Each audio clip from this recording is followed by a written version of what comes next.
Assalamualaikum warahmatullahi wabarakatuh. Good morning my dear friends and family. আশা করছি সবাই যে যেখানে আছো আল্লাহ পাকের অশেষ রহমতের বরকতে ভালো আছো। জুম্মা মোবারক টু অল গাইস। টুডে জুম্মাবার অর্থাৎ শুক্রবার।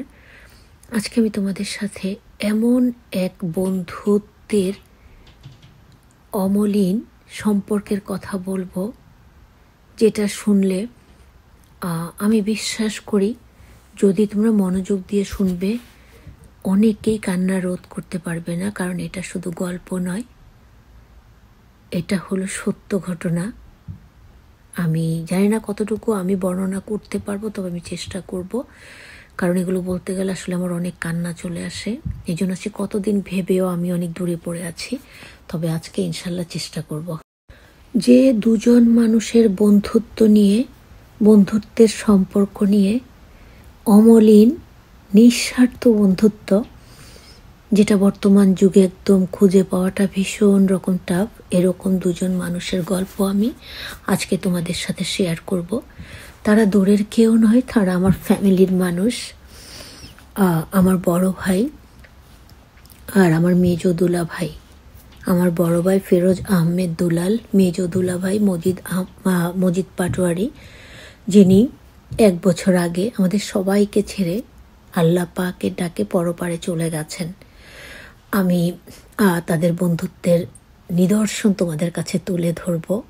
তোমরা আশা করছি আজকের ভিডিওটা স্কিপ না করে দেখবে, তাহলে বুঝতে পারবে সত্যিকারের বন্ধুত্বের সংজ্ঞা কী, বন্ধুত্ব কাকে বলে। শুনেছি মুক্তিযুদ্ধ করতে গিয়ে তাদের পরিচয় হয়েছে, তখন তারা ছিলেন স্কুলের বালক, স্কুলে পড়তেন, কিন্তু দেশকে ভালোবেসে দেশের জন্য, দেশকে হানাদার বাহিনীর হাত থেকে রক্ষা করার জন্য সেই ছোট্ট বয়সে তারা ইন্ডিয়া মানে ভারতে যে প্রশিক্ষণ নিয়ে এসে দেশের জন্য যুদ্ধ করেছিলেন, এবং তাদের ত্যাগের বিনিময়ে আজকে আমরা স্বাধীন বাংলাদেশের অধিবাসী, আলহামদুলিল্লাহ। অনেক মুক্তিযোদ্ধারা আছেন, সকল মুক্তিযোদ্ধাদের, জীবিত মৃত সকল মুক্তিযোদ্ধাদের অনেক শ্রদ্ধা জানিয়ে আমার আজকের ভিডিও শুরু করছি। সেখান থেকেই তাদের বন্ধুত্বের শুরু। একটা সময় তারা পারিবারিকভাবে নিবিড় বন্ধনে আবদ্ধ হলেন, তাদের বন্ধুত্বের সম্পর্ক আরও অনেক বেশি গভীর হলো। সেই সূত্রে দুলাভাইয়ের আমাদের ফ্যামিলিতে যাতায়াত ছিল, আমার দাদার তাদের ফ্যামিলিতে যাতায়াত ছিল, এমনি করে তাদের বন্ধুত্ব চলতে থাকলো।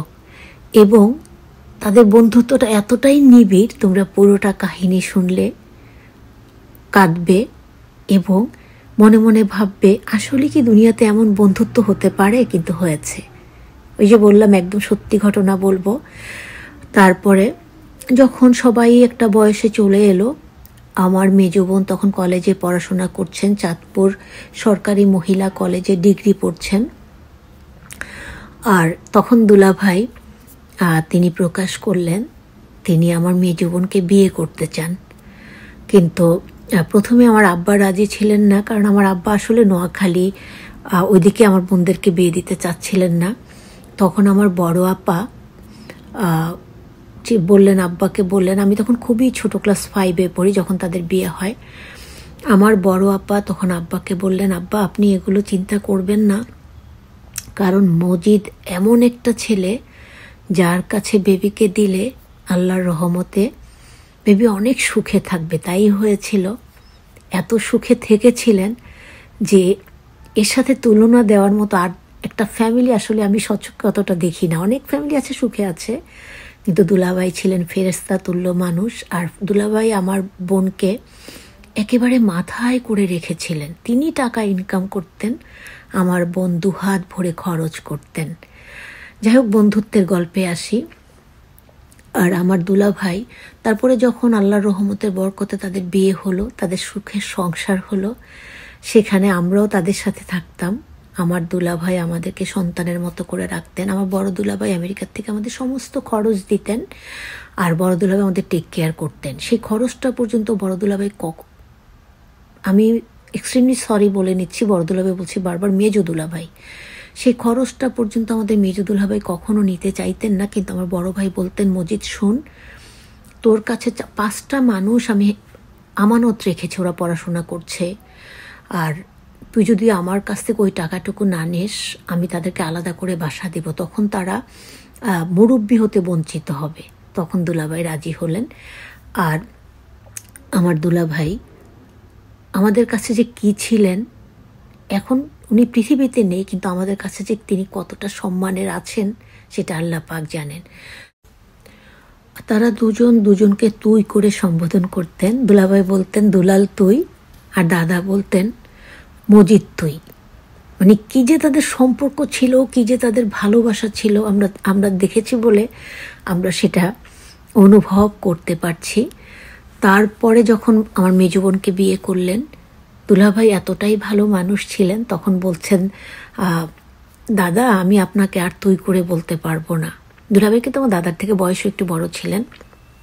তখন বলছেন আমি আপনাকে আর তুই করে বলতে পারবো না, কারণ এখন আমাদের সম্পর্কটা বদলে গেছে, আপনি আমার বউয়ের বড় ভাই। তারপর থেকে দাদা বলে ডাকতেন। কিন্তু এই যে আমেরিকাতে আমার দুলাভাই প্রতি বছর বা 2 বছর পরে বেবি আপাকে নিয়ে বেড়াতে আসতেন, তিনি তার মেয়ের কাছে আমেরিকায় থাকতে চাইতেন না। মেয়ের বাসায় যখন যেতেন 2 থেকে 3 দিন থাকার পরেই দাদাকে ফোন দিতেন, দাদা আমাকে এসে নিয়ে যান, আমার এখানে ভাল লাগে না, আমি আপনার সাথে ঘুমাবো,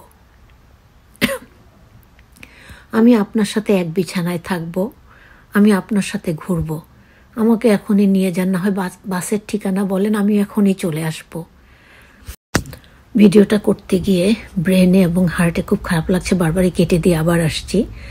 অসুবিধা নেই, তোমরা তো জানো আমরা জোড়া দিয়ে ভিডিও করতে পারি, অসুবিধা নাই।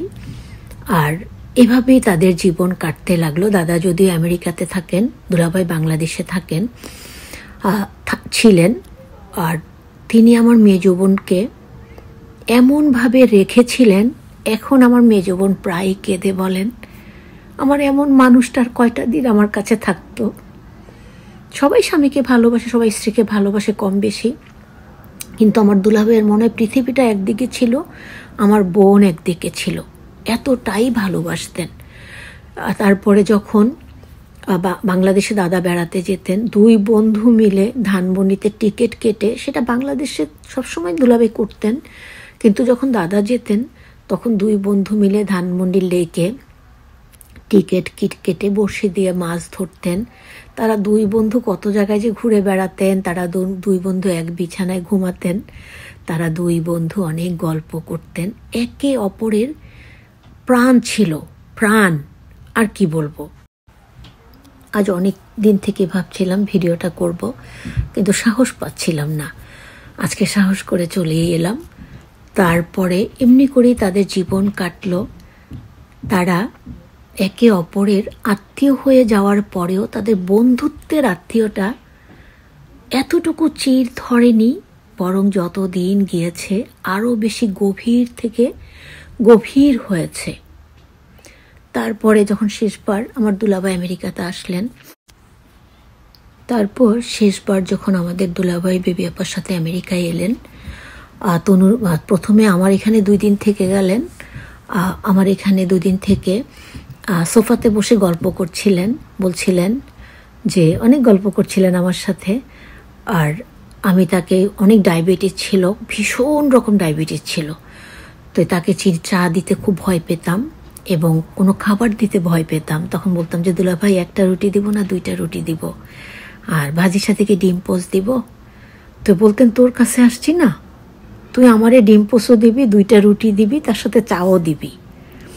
তা আমি বলেছি হ্যাঁ দুলাভাই ঠিক আছে দিব।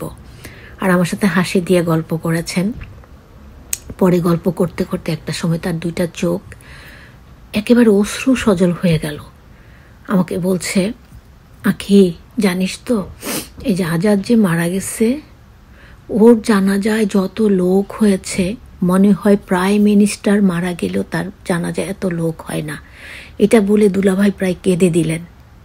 তারপর বলছিলেন, জানিস আগে তো হেলাল নামাজ পড়তো, হয়তো 2 ওয়াক্ত বাদ দিত, কিন্তু আজাদ মারা যাওয়ার পরে হেলাল এখন প্রায় প্রতি ওয়াক্ত নামাজ মসজিদে পড়ে। তারপরে দাড়ি রেখেছে, জানিস হেলাল অনেক বদলায় গেছে। এগুলো বলে বলে খুব মন খারাপ করছিলেন। আমি কান্না করছিলাম, তো আমার বলতেছে কান্না করিস না, এই গল্পগুলো করছিলেন। তারপরে আমার কাছ থেকে উনি দাদার কাছে চলে গেলেন, আমার বড় ভাইয়ের কাছে, তার বন্ধুর কাছে। সেখানে যে কয়েকদিন থেকে বাফেলোতে মেয়ের কাছে দাদা নিয়ে দিয়ে এলেন, কারণ মেয়ের কাছে তো যেতে হবে, তাই না? দিয়ে এলেন। ওখানে মনে হয় আমার মনে 1 সপ্তাহ ছিলেন। তিনি ফোন দিয়ে বলছেন, দাদা আপনি আমাকে এখনই এসে নিয়ে যান, আর না হয় আমাকে বলেন কিভাবে বাসে আসতে হবে, আমি আর বেবি চলে আসব। আমি যেই কতদিন আমেরিকাতে আছি আমি আপনার কাছে থাকতে চাই।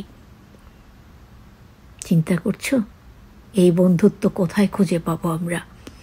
প্রথমত তারা দুইজন বীর মুক্তিযোদ্ধা, এমনিতে অনেক সম্মান পাওয়ার যোগ্য।